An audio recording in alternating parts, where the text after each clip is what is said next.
அருட்பெருஞ்சோதி அருட்பெருஞ்சோதி தனிப்பெருங்கருணை அருட்பெருஞ்சோதி. இப்போது இங்கித மாலையில 99வது பாடலும் அதற்கான விளக்க உரையும் பார்ப்போம். இங்கித மாலை ராமலிங்க சுவாமிகள் திருவருட் பிரகாச வள்ளல் பெருமான் அருளியது.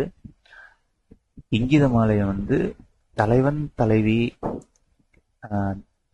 தலைவி கேள்விகள் கேட்கறதும் தலைவன் பதில்கள் கொடுக்கறதும் பாங்கல அமைஞ்சிருக்கும். இங்க தலைவி என்பது சச்சிதானந்தம் ஒன்றையே குறிக்கோளாய் கொண்டு அவர் மயமாய் வாழ்வதே லட்சியமாய் குறிக்கோளாய் கொண்டு அதற்கு அவருடைய பரிபூர்ண அருளையே வேண்டி நின்று அதற்கு ஜீவகாரணியமே உயிர் இறக்கமே மாறாத குணமாய்க் கொண்டு ஆண்டவரின் மீது மாறாத அன்பு கொண்டு உயர்ந்த பக்குவத்தில் இருந்து வேண்டி நின்ற ராமலிங்க சுவாமிகள் எனும் பக்குவப்பட்ட ஆன்மாதான் இங்க தலைவி. தலைவர் எல்லாம் வல்ல அருட்பெருஞ்சோதி ஆண்டவர். இங்க திருவெற்றியூர் அப்படின்னு சொல்றதும் சரி, திருவெற்றியூர்ல எழுந்தவர்கள் இருக்க தியாகராஜ பெருமானும் சரி, இந்த ஒரு கம்பேரிசனோ இல்ல இந்த ஒரு எப்படி சொல்றது, புறத்துல இந்த மாதிரி ஒரு திருவெற்றியூர்ல ராமலிங்க சுவாமிகள் போனாரு, அங்க அவருக்கு இந்த மாதிரி காட்சி கிடைச்சதுன்னு நம்ம எடுத்துக்க வேண்டியது இல்லை. எங்குமாய் நிரம்பி இருக்கின்ற ஆண்டவர், எங்குமாய் இருக்கின்ற ஆண்டவர், எப்போதும் மாறாது ஒரு தன்மையோடு இருக்கின்ற ஆண்டவர், அது தகராகாச பெருவெளி அப்படின்னு சொல்லி ஞானிகள் சொல்றாங்க. அந்த எங்குமாய் இருக்கின்ற அந்த சத்து பொருள், அந்த ஆண்டவர், அவரே தான் தன் முழு இயல்பையும் ஒரு அணு மாத்திரமா, ஒரு ஆன்ம அணு மாத்திரமா அது யான்னு சொல்றாங்க. எங்குமா இருக்கின்ற கடவுள் அந்த தகராச பெருவெளி தாவும் அவரே தான் தன் முழு இயல்பையும் உள்ளடக்கி யாவாகவும் ஆன்மாவாகவும் வர்றாரு. சரி, ஏன் அப்படி வர்றாரு அப்படின்னா, அவர் என்றென்றும் சச்சிதானந்தமயமாய் விளங்கி கொண்டிருப்பதற்கு மனித உருவேற்று அந்த ஒரு டெஸ்டினேஷன் நோக்கி தான் பிரபஞ்ச படைப்பு சீரான முறையில இம்மி பிசகாம கடவுள் நடத்திக்கிட்டே இருக்காரு. அப்படி ராமலிங்க சுவாமிகளுடைய அவர்களிருந்து அருட்பெருஞ்சோதி ஆண்டவர் பூரணமாக வெளிப்பட்டு திருவருட் பிரகாச வள்ளல் பெருமானாக வாழ வந்துவிட்டுள்ளது அருட்பெருஞ்சோதி ஆண்டவர் தான். அதாவது எங்குமாய் இருக்கின்ற அந்த தகராகாச பெருவெளி தாவாகவும் யா அவரே அதுவே தன் முழு இயல்போட ஒரு சிற்றணு மாத்திரமா ஆன்மானு மாத்திரமா வர்றாங்க. அது யாவும் அங்கிருந்து விரிந்து உலகமெல்லாம் ஐந்தொழில் காரியப்பாட்டால திருவருட் பிரகாச வள்ளல் பெருமான் வடிவேற்று ஆண்டு கொண்டிருக்கிறாங்க.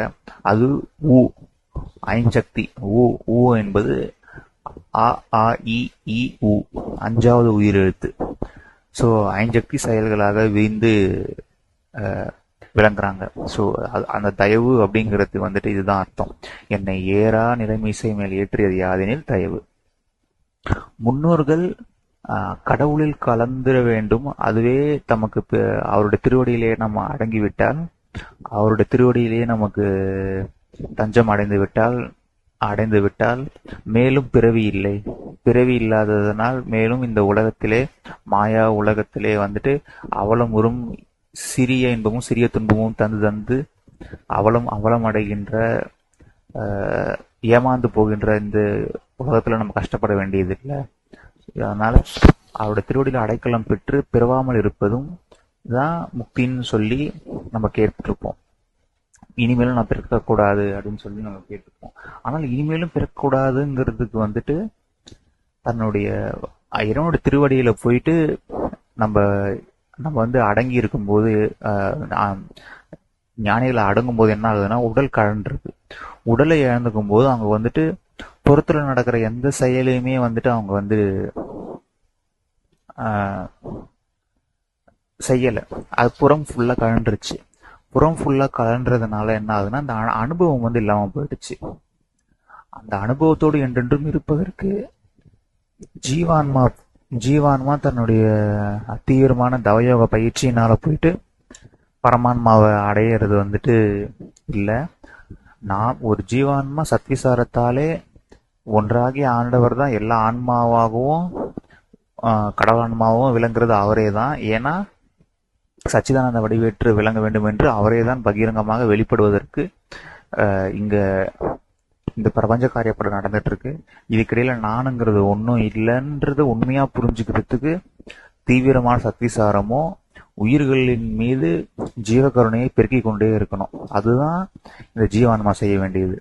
இந்த தெளிவை பல கோணத்துல நமக்கு கொடுக்கறதுக்காக தான் இங்கீத மாலை ஃபுல்லாவே அவ்வளோ கொஷின்ஸ், அவ்வளோ ஆன்சர்ஸ். ஏன்னா மனசு வந்துட்டு தெளிவு அடைய அடைய அடையதான் அந்த தெளிவும் பக்குவப்பட்ட ஞானிகளோட வார்த்தை தான் தெளிவை நமக்கு கொடுக்கும்.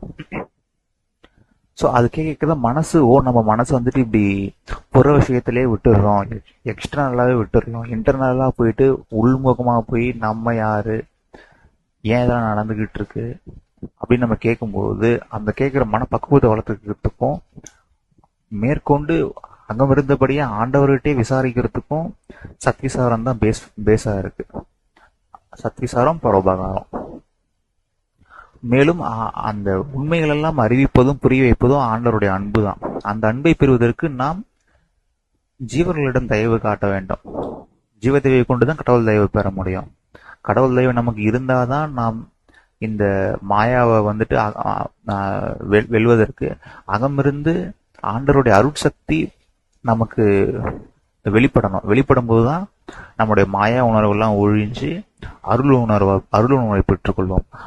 அருள் உணர்வு என்பது நாமும் கடவுளும் பிரிவற்று இருக்கும் ஒரு உணர்வு. ஸோ இதெல்லாமே இந்த ஒரு கிளாரிட்டி எல்லாம் வளர்த்துக்கிறதுக்காக தான் பல கோணத்துல பல கேள்விகள் பல பதில்கள் அப்படி. அதனால ராமலிங்க சுவாமிகள் இயற்று எதுவும் சரி, இது எதுவுமே வந்துட்டு அவரோட லைஃப் இந்த மாதிரி நடந்துச்சுன்னு எடுத்துக்க வேண்டியதில்லை. தோழியாகிய மனசுக்கு தெளிவு வரும் பொருட்டு இயற்றியது அப்படிங்கிற ஒரு கிளாரிட்டி ரொம்பவே முக்கியம். மனசு தெளிவு பெறணும், அந்த தெளிந்த மேனிலையிலேயே இருக்கணும். தெளிந்த மேனிலே இருந்து அருளையே நம்முடைய குறிக்கோளாக ஆக்கிக் கொள்வதற்கும் ஜீவதயவே நம்மளுடைய மாறாத பண்பு. ராமலிங்க சுவாமிகள் சொல்லுவார் இல்லைங்களா, இறக்கம் போச்சுன்னா என் உயிரும் போயிடும் அப்படின்னு சொல்லி ஆண்டவர் மீது ஆணையிட்டு கூறுகின்றார். அந்த அளவுக்கு அவருக்கு இரக்கம் வருவதற்கு வந்துட்டு, ஏன்னா அவரு கருவிலேயே திருவோடு வந்தவர். அவர் பல கால் என்னென்ன ஞானியா இருந்தார் நமக்கு தெரியாது, அவ்வளவு பக்குவப்பட்டு இருந்தார். மனசு வந்துட்டு கீழ்நிலையில சுத்திட்டு இருக்கிற வரைக்கும், புறத்திலேயே நம்ம அலைவர்ற வரைக்கும், புலனாவிலே இருக்கிற வரைக்கும் விருப்பு வெறுப்பு அதிகமா இருக்கும்போது ஜீவதயவுக்கு இடம் இருக்காது. மனம் அமைதி உற்று எல்லாம் ஆண்டவரின் செயல் என்ற அமைதியை உற்று மனமடங்கி இருக்கும்போதுதான் ஜீவதயவுன்ற இந்த மொட்டு நல்லா மலர்ந்து பெருகும். அப்படி பெருகுவதற்கு தான் சக்திசாரம் தேவைப்படுது. அப்பேற்பட்ட பெருங்கருணை கொண்டுதான் ராமலிங்க சுவாமிகள் நமக்கு இதை அருளி இருக்காங்க. அவர் அருளாளர், பூரண அருளை பெற்று ஐந்தொழில் காரியப்பாட்டில் இருப்பவர்.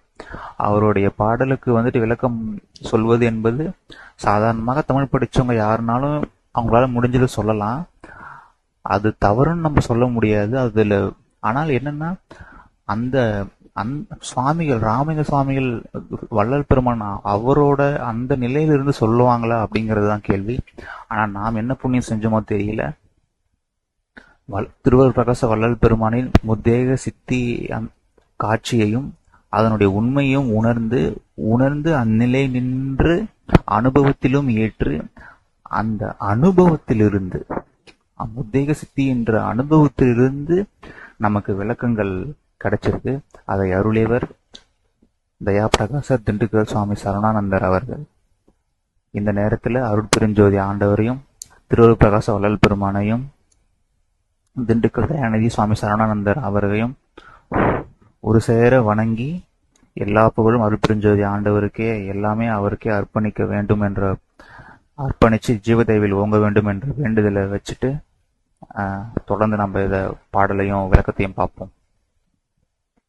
விழி ஒன் நுதலிர் ஒற்றியுளிர் வேதம் பிறவியிலர் என்றே மொழியும் நுமைத்தால் வேயின்ற முத்தர் என லிங்கு என்னென்றே பழியின் அன்னன்று அணங்கே அவ்வேய்க்கு படுமுத்து ஒரு வித்து அன்று அதனால் இழியும் பிறப்போ என்கின்றார் இதுதான் சேடி என்னேடி.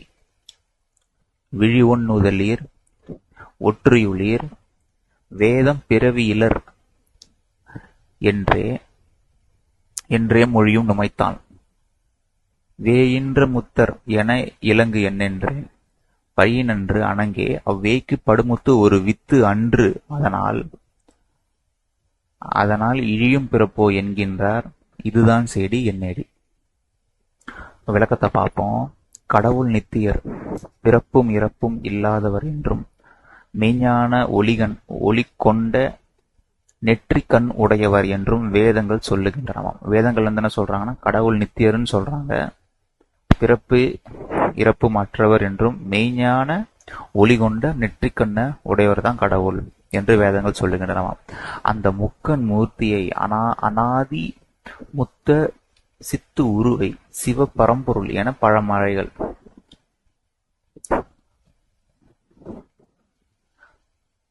பிறப்பிறப்பற்ற நித்தியமாய் இருக்கின்ற மெய்ஞான ஒளி கொண்டத பழமறைகள் சிவபரம்பொருள்னு சொல்றாங்க. பிரபஞ்ச தோற்றத்திற்கு முன் சூனியமான அகண்ட வெளியில் இருந்தது என்ன? ஒன்றுமே இல்லை எனத்தான் சொல்லுவர் பலரும். ஒன்றுமே இல்லாத இடத்திலும் இவ்வனந்த வண்ண பெரும் பிரபஞ்சம் தோன்றி எவ்வளவோ காலம் வெளிப்பட்டு கொண்டிருப்பதை காணும்போது வெற்று வெளியில் இவ்வளவும் தோற்றுவிக்க வல்ல நித்திய ஆதார பொருள் கொஞ்சமும் தோற்றறியதாய் இருந்துதான் இருக்க வேண்டும். அந்த ஆதார மெய்ப்பொருள் உண்மை கடவுள் இன்று அருட்பெருஞ்சோதியாக அறியப்படுகிறது. ஸோ இந்த பிரபஞ்சம் தோற்றத்துக்கு முன்னாடி எதுவுமே இல்லாத போது அப்ப அங்க எதுவுமே இல்லைன்னு சொல்லுவாங்க. ஆனா அங்க எதுவுமே இல்லாத இடத்துலயும் சற்றும் தோற்றறியாத ஒரு நித்தியமான எல்லாம் வல்ல ஒரு சக்தி இருந்திருக்கும். அதுதான் இந்த மாப்பிரபஞ்சம் தோற்றுவதற்கு ஆதாரமா மறைந்து அகம் இருந்திருக்கும். அந்த ஆதார பொருள் தான் இன்னைக்கு அருட்பெருஞ்சோதியா நம்ம தெரிஞ்சுக்கிறோம் அப்படின்னு சொல்றாங்க. அந்த அருட்பெருஞ்சோதி அன்று சூனிய வெளியில் சூனியமாகவே இருந்திருக்கிறது.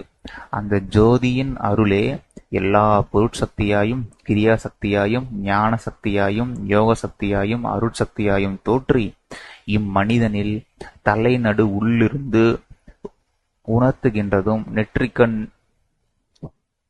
நடுக்கண் வழியாக புறத்தெங்கும் ஞான உணர்வால் கண்டு கொண்டும் உள்ளதாம். இது ஒரு சூப்பரான ஒரு விஷயங்க. கண்டு கொண்டும் உள்ளதாம் சொல்றாரு. அதாவது எங்குமாய் இருக்கிற ஆண்டவரே தான் அந்த ஆன்ம வண்ணமாய் உச்சிக்கு கீழே உண்ணாவுக்கு மேலே அங்கிருந்து நெற்றி நடுக்கண் வழியாக புறத்தெங்கும் அந்த ஞான உணர்வால இந்த உண்மையெல்லாம் கண்டு கொண்டு உள்ளதாம்னு சொல்றாரு. அவரும் அந்த அனுபவத்தில் நின்று இருக்காருன்றது இந்த மாதிரியான பல விளக்கங்கள்ல நம்ம தெரிஞ்சுக்க முடியுது. எந்த அருட்பேர் ஒளி அனாதி ஒளியாய் இருந்து கொண்டு இப்போது நம் சிறநடுவில் நின்று நெற்றிக்கண் வழியாக தன் உண்மை எல்லாம் யூகித்து அறிந்து கொண்டிருக்கிறதோ அது சிவம் என்று அறியலாகும். அந்த சிவம் அருட்பெருஞ்சோதியே. இந்த சிவத்தையே பிறப்பு இல்லாதவன் என்று வேதங்கள் சொல்லுகின்றனவாம். நம்ம சிறநடு இருக்கிற நெற்றிக்கண் வழியாக உண்மையெல்லாம் யூகித்து அறியுது இல்லைங்களா? அந்த அறியறது தான், அதுதான் அந்த சிவம் தான் அருட்பெருஞ்சோதி அப்படின்னு சொல்றாங்க. வேதம் உண்மையில் பிரணவமே. இது மகா பிரளய காலத்தும் அழியாதிருந்து நித்திய சிவத்தை துதித்து பின் நெல்லையில் மூங்கில் வனமாக வளர்ந்த போது அதில் முத்து ஆக தோன்றினதாம் அச்சிவம். அதாவது பாருங்க, இது ரொம்ப இன்ட்ரெஸ்டிங்கான ஒரு விஷயம். அதாவது இங்க கேள்வி பதில் என்னன்னு பாத்தீங்கன்னா, வேதங்கள் எல்லாமே பிறப்பு இல்லாதவன் நித்தியமானவன் ஒளி கொண்ட நெற்றிக்கண் உடையவன்லாம் சொல்றாங்க. அவங்க ஒரு பக்கம் ஞானிகள் நீ மூங்கில தோன்றின முத்து அப்படின்னு சொல்றாங்க. என்ன இது ஒன்றும் புரியலையே அப்படின்னு சொல்லி தலைவி கேட்க தலைவன் சொல்றாரு, மூங்கில் விளையாடுற முத்து வச்சுட்டு மூங்கில் முளைக்குமா? முளைக்காது. அந்த மாதிரிதான் அது விளைவு, பிறப்பு இல்லை. அதனால சிவம் பிறந்துருச்சு அப்படின்னு சொல்றது அப்படி எடுத்துக்க கூடாது. ஆனால் அங்கு முத்து விளைவது போல அகமிருந்து முத்தேக சித்தி விளையும் போது மேற்கொண்டு பிறப்பும் இறப்பும் இல்லை அப்படிங்கறது புரிய வைக்கிறது தான் இந்த கம்பேரிசன்லாம் வருது. பார்க்கலாம், வாங்க தொடர்ந்து பார்க்கலாம். ரொம்ப இன்ட்ரெஸ்டிங்கா இருக்கும். மூங்கில் காட்டில் ஓங்காரநாதம் சதா கேட்கப்படும். காற்றின் வேகத்தால் உராய்வால் தீப்பற்றி எரிதல் சகசம். மூங்கில் அதிகமுற்றி பல காலம் ஆன போது அதில் முத்து விளைவதுண்டு. அதாவதுங்க, இப்ப நம்ம பாடியில பிளட் வெசல்ஸ் இருக்கு. ரத்த குழாய்கள் வழியாக ரத்தம் போயிட்டு வருது. அந்த மாதிரி வந்துட்டு செடிகளுக்கு, இந்த மூங்கில் மரத்துக்கு பார்த்தீங்கன்னா அதுக்கும் வெசில் இருக்கு. அது வழியா வந்துட்டு ஃப்ளூயிட்ஸ் எல்லாம் போயிட்டு போயிட்டு வரும். திரவ பொருட்கள், தேவையான பொருட்கள் எல்லாம் போயிட்டு போயிட்டு வரும். உங்களுக்கு மூங்கில் நல்லா பார்த்துருப்பீங்க, ஒவ்வொரு கணுவும் செப்பரேட்டா இருக்கும். ஒரு 10 டிவிஷன்ஸ் இருக்குன்னா 10மே பார்த்தீங்கன்னா தனித்தனியா இருக்கும். ஏதாவது ஒரு காயம் ஏற்பட்டுருச்சுன்னா அங்க உள்ள மட்டும் அந்த ஃப்ளூயிட் வந்து சேரும், நிறைய வந்து சேரும். அப்படி சேரும்போது சில ஃப்ளூயிட்ஸ் வந்து பல கால் வந்துட்டு அது வெளியே எங்கேயும் போகவே முடியாது, அது அங்கேயே தங்கிடும். அதுல அந்த தங்குற ஃப்ளூயிட் தான் ரொம்ப வருஷத்துக்கு அப்புறம் முத்தா மாறும். ஸோ இதுதான் மூங்கில் முத்து உருவாகிற இந்த ப்ராசஸ்ங்க. இக்கருத்தை எல்லாம் வைத்து வேதங்கள் மூங்கில் புதரானதும் அந்த சிவமுத்தாய் உதித்தினதும் புனைந்து கூறியுள்ளனர். இப்படி சிவன் ஒரு முத்தாய் தோற்றினது அச்சிவனுக்கு அது ஒரு பிறப்பு என்று சொல்ல முடியாது. முத்து மூங்கிலின் வித்து அல்ல. முத்து விதைத்தால் மூங்கில் முளைக்காது. எனவே முத்து சிவத்தின் ஒரு பிறவியாகாது. இப்போ என்னன்னா, அருள் தான் எதுவுமா இருக்கு, விரிந்து வந்திருக்கு. அந்த அருளின் செயலை தான் நம்ம புறத்துல நம்ம பார்க்கிறோம். அப்போ எல்லா காலத்திலும் இருக்கிறது எதுனா அருள். அது போலதான் வேதம் உண்மையில் பிரணவமே. இந்த மகா பிரளய காலத்தும் சரி, பல்வேறு அழிவு காலம் வந்த போதும் அந்த அருளும், அந்த அருளினுடைய செயலான 5 தொழில் காரியப்பாடும், அதுதான் பிரணவம், ஓம் அப்படின்னு சொல்றோம். ஓம் அப்படிங்கிறது வந்துட்டு சதா காலமும் இங்க வந்துட்டு தொய்வில்லாது, தடையில்லாது, ஆக்கல் காத்தல் அழித்தல் மறைத்தல் அருளல், ஆக்கல் காத்தல் அழித்தல் புறத்தில் நடக்கிற விஷயம். இது நடந்துகிட்டே இருக்கு. இதை நடத்துற ஒரு பொருள் வந்துட்டு பிரணவமா இருக்கு. அது எல்லா காலத்தும் காலத்தெல்லாம் கடந்து அருள் நிலையிலிருந்து அந்த 5 சக்தி காரியப்பட தொடர்ந்து நடந்துகிட்டே இருக்கு. அது அந்த நடத்துற அந்த ஒரு சக்தி வந்துட்டு இது எல்லாத்துக்கும் கடந்து அங்கிருந்து நடத்திக்கிட்டு இருக்கு. ஸோ அப்படி நடத்துறதோட விளைவுதான் இன்றைக்கு திருவருட் பிரகாச வள்ளல் பெருமான் வடிவேட்டு அருள் பெருஞ்சோதி ஆண்டர் விளங்கி கொண்டிருக்கிறார். ஆனால் அது அவருக்கு பிறப்பு அந்த மாதிரி தோன்றுனது, அந்த இன்பம் வந்துட்டு பிறப்புன்னு சொல்றதை விட அதோட விளைவுன்னு சொல்றது தான் சரியா இருக்கும் அப்படின்னு இங்க சொல்றாங்க. இங்க வந்துட்டு மூங்கில் அப்படின்னு சொல்றது வந்து ஹியூமன் பாடி தான். இந்த ஹியூமன் பாடி வந்துட்டு அந்த பிரணவத்தையே நினைச்சுக்கிட்டு, ஓங்காரத்தோட செயலையே நினைச்சுக்கிட்டு இருக்கும்போது, எல்லாமே கடவுள் செயலா நினைச்சு ஜீவதையை பெருகி வாழும்போது நமக்கு முத்தேக சித்தி என்கின்ற முத்து கிடைக்குது. அதுதான் சொல்றாங்க. ஆனா இந்த முத்தேக சித்தி வந்துட்டு இந்த சச்சிதானந்த அனுபவம் வந்துட்டு ஓமோட பிறப்பு அப்படின்னு சொல்றதை விட ஓமோட விளைவா எடுத்துக்கணும். ஏன்னா கடவுளே பிறந்துட்டாரு புதுசா, கடவுளே வந்துட்டு இங்க பிறந்திருக்காரு அப்படின்ற மாதிரி எடுத்துக்க கூடாது. அகமிருந்து வெளிப்படுது, வெளிப்பாடு அப்படின்ற வார்த்தை தான் ரொம்ப கரெக்ட். எப்படி முத்து விதைச்சா மூங்கில் வராது, அதே போல அகமிருந்து வெளிப்படுது அப்படின்னு எடுத்துக்கணும். ஞானிகள் முத்தாய் பிறந்ததுன்னு அப்படின்னு சொல்றது அது பிறப்புன்றது நம்ம நினைக்கிற பிறப்பு கிடையாது, வெளிப்பாடு. அந்த ஒரு பாயிண்ட ஸ்ட்ரெஸ் பண்றதுதான். இது எல்லாமே ஆண்டவனுடைய வெளிப்பாடு அப்படின்றதுதான். இது இவ்வாறு வடிவேற்றது வந்துட்டு ஆண்டவருக்கு வந்துட்டு அவருக்கு அது இயல்பான ஒன்றுதான், வெளிப்பாடுதான். இந்த நிலையில நம்ம பார்க்கும்போது அது பிறப்புனோ இல்ல வேற ஏதாவது நம்ம நினைச்சுக்கலாம். ஆனா அது எல்லாமே அவருடைய செயலின் விளைவு அப்படின்னு எடுத்துக்கிறது தான் ரொம்ப சரியா இருக்கும். இயற்கையில் கடவுள் அருள் ஜோதியாய் அனாதியாய் எங்கும் நிரம்பி இருந்து கொண்டு தன் அருள் சக்தியை ஓங்கார பிரணவமாக சதா வெளிப்படுத்தி கொண்டே இருக்கிறது. இந்த ஓங்காரமே வேதங்களாய் விளைந்துள்ளதாம். இவ்வேதங்களின் நாத கோஷம் இறைவனை போற்றுகின்றனவாம். சோ அருள் செயலால ஊயும் ஓமுங்கிற செயல், அந்த பிரணவம் ஆக்கல் காத்தல் அழித்தல் விடாம நடந்துகிட்டே இருக்கு. அதன் விளைவாக வேதங்கள் தோன்றுது. அந்த வேதங்கள் எல்லாம் அந்த ஒன்றாகிய ஆண்டவரையே, அருட்பெருஞ்சோதி ஆண்டவரையே, சிவ பரம்பொருளையே போற்றிக் கொண்டிருக்கின்றன. பிரபஞ்சமுற்றும் பிரளயத்தில் அழிந்து சூனியமான போதும் அந்த அருட்பிரணவநாதம் அழியாது ஒடுங்கிருந்து மறுபடியும் இவ்வுலகில் இறை அனுபவத்தை கூட்டி வைக்க உதவுகின்றதாம். ஸோ இந்த அருட்பிரணவ நாதம் அழியாது அப்படிங்கிறது வந்துட்டு ஆவும் அந்த ஆக்கல் காத்தல் அழித்தல் சக்தி வந்துட்டு எங்கேயும் போயிட்டு அது சதா காலம் நடந்துகிட்டே இருக்கு. ஒவ்வொரு பிறவிலையும் அந்த அந்த செயல் தான் புற விஷயத்துல ஒவ்வொரு ஆன்மாவுக்கும் தேவையான எல்லாத்தையுமே கொண்டு வந்து சேர்க்குது. இதுவே வேய் விளைவின் முத்தின் உட்கோள்.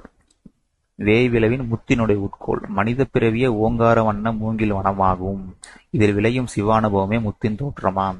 சிவானுபவம் என்பது அருட்பெருஞ்சோதியின் திரிதேக சித்தி அனுபவ நிலையே ஆகும். சிவம் தகராகாச வடிவமும் வகர அருள் சக்தி செயலும் வா மகர மெய் இன்பானுபவமாம். இவை மூன்றுமே சுத்த பிரணவ ஞானமாம். முத்தேகத்தோடு கூடி முத்தி வடிவாய் வழங்கப் பெறுவது முடிந்த நிலையில் இம்முத்தி உருவே முத்து ஆக உரைக்கப்படுவது. இது ஓங்காரத்தின் உட்பொருளாகிய அருளாய் விளங்குவது. இவ்வருள் ஓங்காரத்தின் விளைவு எனினும் அதன் விதை அல்லவாம். இந்த அருண்முத்தி உருவம் பெற்றுவிட்ட ஒரு ஆன்மா வேறு அழிவுறும் பிறப்பு இறப்பு அடைவதே இல்லை. சிவமே முத்தாய் அனாதி நித்திய அருட்பெருஞ்சோதிய ஒரு அருட்பெருஞ்சோதிய திருவருட்பிரகாச வளலாய் தோற்றியுள்ள குறிப்பை இந்த இங்கீத செய்யுளிலே எழிலுற காண்கின்றோம். ஸோ நம்ம டிஸ்கஸ் பண்ணதான் அழகா படிக்க படிக்க உங்களுக்கு இப்ப புரியுது பாருங்க. இந்த அருளொளி வளலுக்கு இனி பிறப்பும் இல்லை இறப்பும் இல்லை. திருவருட் பெருஞ்செயலால் ஒவ்வொருவரையும் தன் போன்ற திரிதேக சித்தியோடு நித்திய முத்தராய் தோற்றுவிக்க உள்ளார். ஓங்கார ஜோதி வளர் மூங்கில் புதருக்கு நெற்பயிர் வளநகர் வேலியாய் அமைந்துள்ளதை அக அனுபவத்தில் கண்ட மெய்ஞானியர். அதாவது மூங்கிலுக்கு நெல் பயிர் தான் வேலி. பாருங்க, மூங்கில் புதருக்கு நெற்பயிர் வேலின்னு சொல்றாங்க. அக அனுபவத்தில் கண்ட மெய்ஞானியார் திருநெல்வேலியில் சிவானுபவ முத்தை கண்டு சிவானுபவ முத்தை கண்டு கொண்டு அருளினர். சிவனின் குமாரன் முத்து என்பது யோனி வாயில் கருவுரா பிறப்பு உண்மையை குறிப்பதே. இது என்னன்றது ஓகே, அதான். ஸோ இந்த குமாரன் அப்படிங்கிறது பார்த்தீங்கன்னா இன்பமாய் விளங்குவது, முத்தேக சக்தி அனுபவத்தோடு விளங்குவது. சிவன்ன்றத வந்துட்டு பரம்பொருளோட ஆதி நிலை, இது முடிந்த நிலை. இது வந்துட்டு யோனி வாயில் கருவுரா பிறப்பு அப்படிங்கிறது என்னன்னா, நாம நினைக்கிற மாதிரி சாதாரணமாக வந்துட்டு ஆண் பெண் சேர்க்கையினால ஒரு பிறப்பு நிகழ்ந்துச்சு, இந்த குமாரன் வந்தாரு அப்படிங்கிறத விட கருவுராத பிறப்பு அப்படிங்கிறது என்னன்னா வெளிப்பாடு, ஆண்டவருடைய சச்சிதானந்த வெளிப்பாடு தான் குமாரன் அப்படிங்கிறது தான் மறுபடியும் இங்க புரிஞ்சுக்கணும். இந்த ஓங்காரம் மூங்கிலுக்கு நெற்பயிர் வேலின்னு சொல்றது ஆல்ரெடி சொல்ற மாதிரி இந்த உடம்பு தான் மூங்கில் வனமாகவும், இதை வந்துட்டு இந்த நெல் பயிர் அப்படிங்கறத வந்துட்டு சத்விசாரம் பரோபகாரம் ஆண்டவரின் மீது தீவிரமான லட்சியம், அதுதான் வேலியா இருக்கு. எதுல இருந்து மனசை வந்துட்டு எக்ஸ்டர்னல் வேர்ல்டு புற விஷயத்துக்கு வந்துட்டு பெயின் அண்ட் பிளஷர்ஸ்ல விடாம ஆண்டவருடைய அருளையே சிந்தித்து ஜீவதயவு உயிரிறக்கம் அதில் மேல் ஓங்கி நிற்பதற்கு அதுதான் வேலி. அந்த வேலியில் அந்த மாதிரி இருக்கும்போது என்ன ஆகுதுன்னா, இந்த மூங்கில்ல முத்து தோன்றுது. அதே போல இந்த மனுஷ உடம்புல முக்தி உருவாக முத்தேக சித்தி அனுபவ பெறுவதற்கு ஏதுவாய் அமையுது. இதுதான் இந்த கம்பேரிசன்ஸோட மீனிங். ஸோ அதனால வந்துட்டு முருகப்பெருமான் பிறத்தல் அப்படின்றது, சிவன்ல இருந்து முருகன் தோன்றினார் அப்படிங்கிறது எல்லாமே ஒன்றாகிய பரம்பொருளின் வெளிப்பாடு தான். ஸோ மற்றபடி நம்ம நினைக்கிற பிறப்பு கிடையாது, வெளிப்பாடு. இது எல்லாமே ஒன்றாகிய ஆண்டவரின் வெளிப்பாடு தான். அவருக்கு இது எதுவுமே அதிசயமோ புதுசோ எதுவுமே கிடையாது. அவர் வெளிப்படுத்தி கொள்ளுகிறார், அவ்வளவுதான். எவரும் இம்மனித பிறப்பை முத்தியுரு ஆக்கப்பதற்கு அகத்தை அருட்ஜோதி உரு ஏற்க வேண்டும். இந்த ஃபர்ஸ்ட் அதுக்கு என்ன பண்ணணும்னா, தான் வந்துட்டு எப்போதும் எல்லா காலத்தும் ஆண்டவரோடு பிரிவற்றுதான் இருக்கிறோம், ஒன்றாகி ஆண்டவரை தவிர இங்க எதுவும் இல்லை அப்படிங்கிற உண்மை ஞானத்தை ஆண்டவரே உணர்ந்து அருட்ஜோதி உருவை ஏற்கணும். அந்த நிலையிலிருந்து ஜீவதெய்வ பெருக வாழணும். அதுதான் சொல்றாங்க. அதுவே ஒரு புதுமை பிறப்பு, இரவா பிறப்பு முத்தி வாழ்வு நிலையாகும். ஒன்ஸ் நம்ம அந்த ரிலாக்ஸேஷனுக்கு ஆண்டவர் தூக்கி விட்டுட்டாருன்னா மறுபடியும் அதுதான் அருள் உணர்வு. அருள் உணர்வுன்றது முழு உண்மையை உணர்ந்த உணர்வு.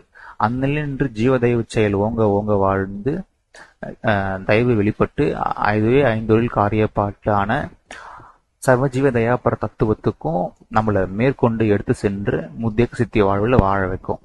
ஒருவன் மறுபடியும் பிறவாவிட்டால் இறைநிலை கண்டு இரவா நிலை கொண்டு முக்தி வாழ்வில் தயாரித்திட மாட்டான் என்று கூறுவர் மெய்கண்டார்.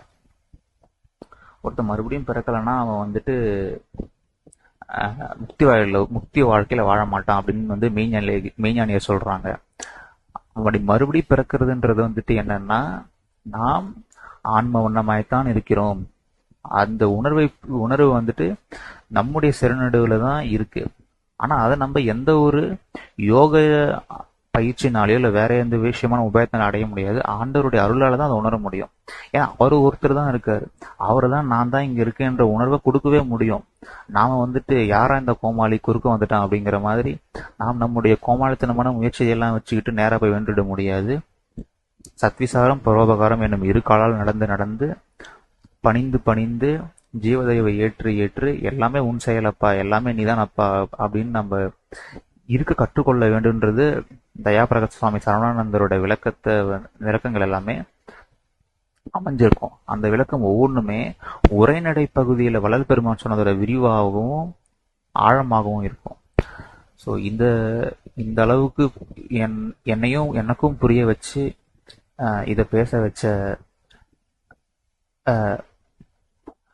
வள்ளல் பெருமானோட கருணையும் திண்டுக்கல் தயாபிரகாஷ் சுவாமி சரவணானந்தரோட கருணையும் நினைச்சு வணங்கி, அதற்கு சற்றும் தகுதி இல்லாதனா இருந்தாலும் என்னையும் இந்த வாய்ப்பு கொடுத்த அந்த பரம்பொருளுக்கு வந்துட்டு மிகவும் நெகிழ்ச்சியோடு நன்றியோடு இதை முடிச்சுக்கிறேன். ஸோ இதுல இருந்து நம்ம புரிஞ்சுக்க வேண்டியது என்னன்னா, ஆண்டவருக்கு பிறத்தல் என்பது வந்துட்டு அவர் புதுசா பிறந்துட்டாரு அப்படிங்கிறதோ இல்ல சச்சிதானந்தத்தை ஏத்துக்கிறது வந்துட்டு அவருக்கு இல்லாத ஏதோ ஒன்று புதுசா கிடைச்சிருந்தோம் அப்படிலாம் கிடையாது. எல்லாமே ஆண்டவரனுடைய செயல்தான். எல்லாமே அவருக்குள்ள இருக்கு, எல்லாமே வெளிப்படுது. மற்றபடி வந்துட்டு எங்குமே எந்த கடவுளும் நம்முடைய கடவுள் எங்குமே எதுவுமா பிறக்கல, அதோட வெளிப்பாடு தான் அப்படிங்கறத நம்ம புரிஞ்சுக்கணும். பிறப்பு என்பது நாம் நினைக்கிற பிறப்பு கிடையாது. ஞானிகளும் பிறப்புன்னு சொல்றது நாம் நம்முடைய சிந்தனையை வச்சு அது ஒரு பிறப்புன்னு எடுத்துக்க வேண்டியது இல்லை. அது அருட்பிறப்பு, அருளின் வெளிப்பாடு. அதுதான் இங்க நம்ம பார்க்கணும். ஸோ கடவுள் வந்துட்டு பிறப்பிறப்பு அற்றவர் அப்படிங்கிறது வந்துட்டு சத்தியம்தான், அது உண்மைதான். அவருடைய சச்சிதானந்த வடிவேற்று விளங்குவதற்கு இந்த ஐந்தொழில் காரியப்பாடு நடந்துகிட்டு இருக்கு. அதனுடைய முடிவான விளைவுதான் இன்னைக்கு சுத்தசன மார்க்கம் கிடைச்சிருக்கு. நம் போன்ற எல்லோரும் மேல்நிலையுற்று முத்தியக சித்தி அனுபவத்தோடு விளங்குவதற்கு அருட்பெருஞ்சோதி ஆண்டவரே அபயம் அபயம் அபயம். நன்றி, தயவு.